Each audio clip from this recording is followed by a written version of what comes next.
안녕하세요. 스위스앤디입니다. 오늘 소개해드릴 책은 30만 독자가 공감한 마흔에 읽는 손자병법 저자의 최신작 50에 읽는 내 운명 이야기라는 책입니다.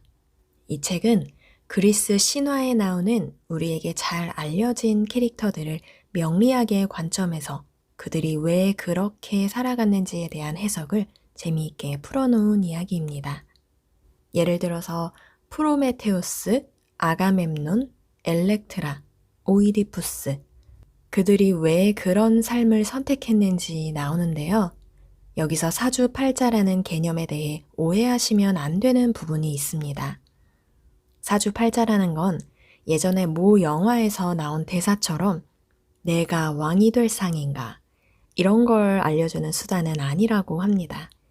이 저자의 견해에 의하면 내가 부자가 될 팔자인지, 내가 왕이 될 팔자인지, 그런 미래를 점치는 수단으로 보기는 어렵고요. 사주팔자는 자신이 태어난 순간의 자연의 기운이 신체에 각인된 결과라고 합니다.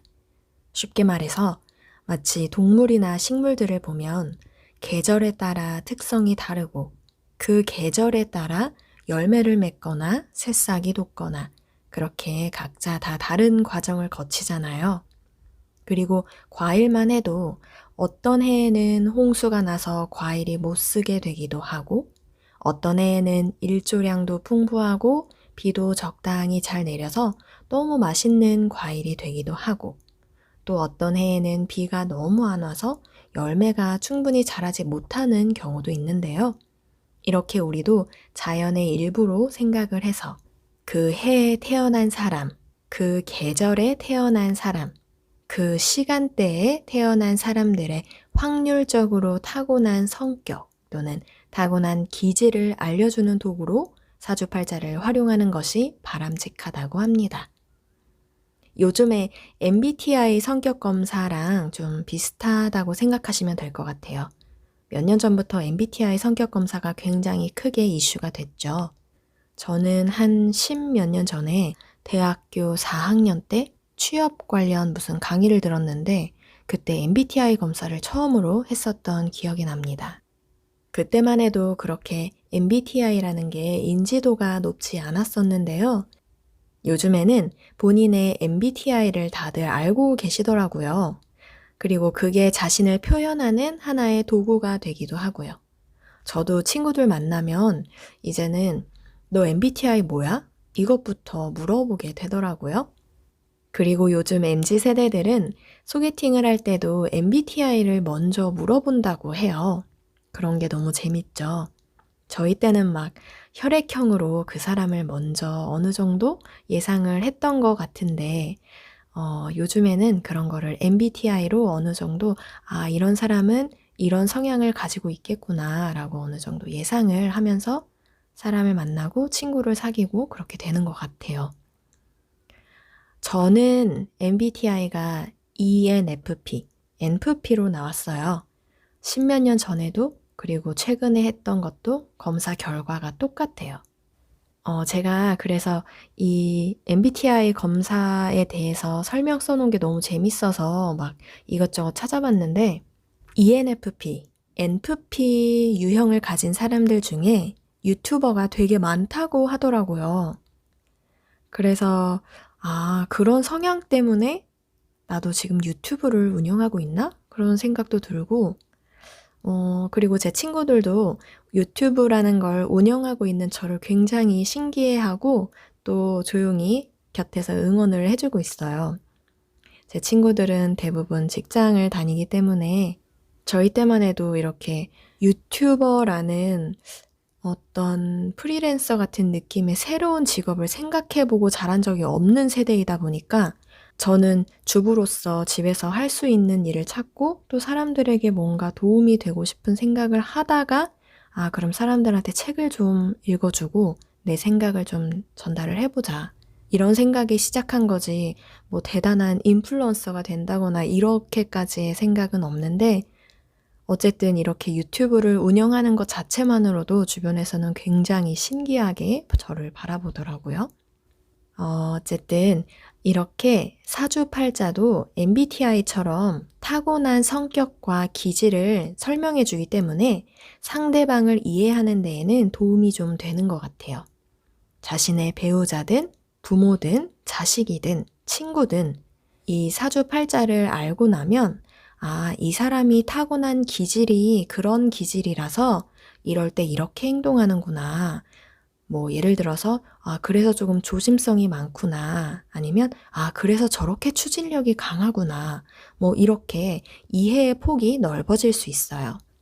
그래서 일단 이 책을 읽기 전에 혹은 제 영상을 듣기 전에 인터넷 검색창이나 어플 다운받는 곳에 만세력이라고 검색을 하셔서 자신의 오행과 천간을 알아내면 더 이해가 쉽고 재미있게 이 책을 읽어보시거나 들어보실 수 있을 것 같아요. 저의 개인적인 사주팔자를 말씀드리자면 저의 오행은 금이에요, 금. 그 안에서도 경금과 신금으로 나뉘는데 저는 신금입니다. 이 책의 45쪽에 신금에 대한 설명이 나와 있어요. 읽어드릴게요. 신금은 예리한 면도칼이나 반짝이는 보석에 비견된다. 금의 성격을 공유하면서도 경금보다 훨씬 깔끔하고 세련됐다. 신금이 많은 사람은 잘생겼고 총명한데 어째 서늘한 느낌을 준다. 드라마에 나오는 유능하지만 인간미 없는 의사 또는 얼음공주의 인상을 떠올려 볼 수 있다. 그리고 이제 이 책에는 나오지 않았는데 제가 예전에 신금에 대한 성향이 나와 있는 다른 책에서 읽은 내용이었는데요. 그 부분을 말씀드리자면 신금의 성향은 정말 말 그대로 금이기 때문에 뭔가 뾰족한 것이 관련된 그런 직업을 가지면 좋다고 하더라고요. 칼을 써야 되는 의사라든지 아니면 그렇게 뾰족한 펜으로 쓰는 작가라든지 그리고 너무 똑부러진 말을 해서 다른 사람에게 상처를 줄 수도 있다고 그런 이야기를 본 적이 있거든요. 근데 일단 지금 제가 아이를 키우는 주부로서 의사는 안 될 것 같고 뭔가 보석이나 뭔가 글을 쓰는 그런 일을 하면 좋다고 하는데 저는 지금 이렇게 책 읽는 걸 좋아해서 제 사주의 가장 큰 장점을 활용하고 있다고 생각은 안 들지만 어쨌든 저의 개인적인 성향으로 보자면 저는 막 노트에 적고 일기 쓰고 기록하고 그런 건 되게 좋아하거든요. 블로그도 하고 있고 인스타그램도 하고 있고 일기도 쓰고 그렇게 막 펜으로 뭘 쓰는 걸 좋아하는 걸 보면은 또 어느 정도 맞지 않나 이런 생각도 들고 어떻게 보면 끼워 맞추기일 수도 있지만요. 자, 다시 책 이야기로 돌아가서 사주의 십성을 보면 비견, 겁재, 식신, 상관, 편재, 편관, 정인, 편인 이렇게 십성을 자신의 사주에서 찾을 수 있는데요. 딱 한 가지만 있는 건 아니고 그 사주팔자에 여러 가지가 써 있어요. 그래서 이 중에 여러 개가 겹칠 수 있는데 그 중에서 사주에 비견이 있는 사람은 고집이 세고 자존심이 강하고 왕자병 혹은 공주병이 있다라는 특징이 있고요. 또 본인의 사주에 편관이 있는 사람이라면 명예욕이 있고 명령을 받으면 스트레스 받는 성격이 있다고 해요. 또 자신의 사주에 편인이 있으면 끼가 많고 외로움을 좀 타는 성향이고 의심이 좀 많다고 해요. 그리고 편인이 있는 남자 사주라면 마마보이 성격도 있고요. 너무 재밌죠? 이렇게 자신의 십성을 알고 배우자나 자신의 십성을 알게 되면 상대방을 이해하는 데 크게 도움이 된답니다. 이 책 페이지 166에서 167에 나오는 편인에 대한 설명을 읽어 드릴게요. 인성이지만 음양이 같은 편인은 어머니가 아이를 안고 있는 팔도 헐겁고 아이도 어머니의 품속을 불편하게 여기는 모양새다. 아이의 입장에서는 다른 엄마처럼 편안하게 폭 안아주지 않는 어머니에게 서운하다. 하지만 섣불리 서운한 티를 냈다가는 그나마 품속에서도 쫓겨날까 걱정해 말도 안 하고 혼자 꽁해 있다. 그러면서 어떻게 하면 품속에서 좀 더 편하게 안겨 있을 수 있을까? 어떻게 하면 사랑을 받을 수 있을까? 고민한다.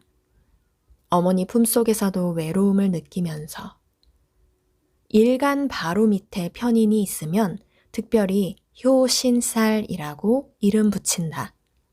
올빼미는 다 자라면 어미의 배를 쪼아 먹는다고 해서 붙은 이름으로 어머니와의 불화를 뜻한다. 편인을 갖고 있으면 일단 쓸데없는 잡생각이 많다. 망상으로 이어질 수 있지만 유레카를 외치는 기발한 생각을 해내기도 한다.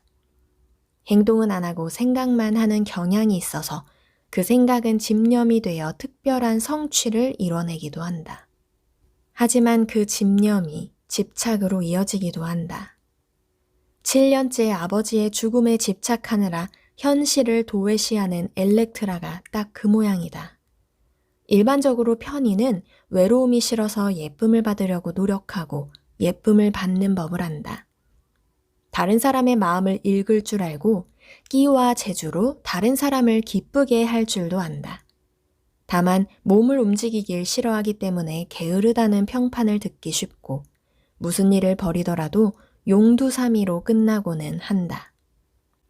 혹시 지금 이 영상을 듣고 있는 스윗 구독자분들 중에 사주에 편인을 가지고 있는 분들 계실까요? 지금 이 이야기를 어떻게 들으셨을지 궁금한데 혹시 계시다면 댓글로 어떤 의견이든 좋으니까 한번 남겨주시면 제가 한번 재미있게 읽어볼게요. 왜냐하면 제가 사주에 편인이 있거든요. 그리고 특히 일간 바로 밑에 편인이 있어요. 그래서 그런지 제가 사주를 보거나 아니면은 이런 거를 인터넷으로 찾아보면 항상 엄마 복이 없다는 말을 많이 듣거든요. 근데 실제로 제가 어렸을 때 부모님이 이혼을 하셨고 저는 저희 아버지랑 저희 언니랑 이렇게 셋이 살았기 때문에 그 말이 되게 신기했었어요. 어떻게 알았지? 내가 엄마 복이 없는 걸 어떻게 알았지? 그렇게 되게 신기하면서 야 이거 용하다 막 이런 생각도 했었었는데 그게 바로 이 효신살 때문인가 봐요.